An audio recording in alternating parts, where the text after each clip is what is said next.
नाशिक जिल्ह्यातील 11 नगर परिषदेसाठी आज निवडणूक होत आहे। त्र्यंबकेश्वरमध्ये देखील सकाळपासून नागरिकांचा प्रचंड असा जो उत्साह तो आपल्याला पाहायला मिळतोय। मतदार जे आहेत ते मतदान केंद्रांबाहेर रांगा लावून मतदानासाठी उभे आहेत। दरम्यान मतदानाचा अधिकार बजावण्यासाठी नवरी जी आहे ती देखील मतदान केंद्रावरती आलेली आहे आणि सोबत नवरदेवाला देखील घेऊन आलेली आहे। आपण नवरीशी संवाद साधूयात।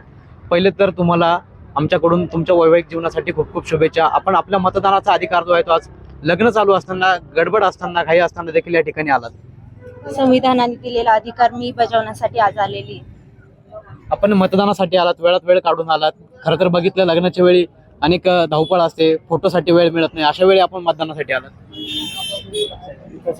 विकासासाठी, त्र्यंबकेश्वरच्या विकासासाठी मी मतदान करण्यासाठी आलेली। नक्कीच तुमचा विवाह सोहळा एकीकडे होतोय आणि आपल्या ज्या पत्नी आहेत त्या मतदानासाठी या ठिकाणी आलेल्या आहात। तुम्ही देखील त्यांच्या सोबत आलात।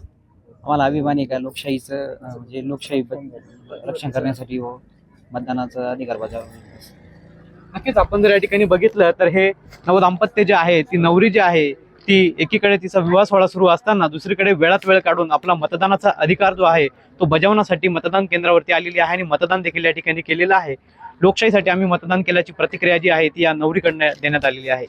पवन एवढे, TV9 मराठी, त्र्यंबकेश्वर, नाशिक।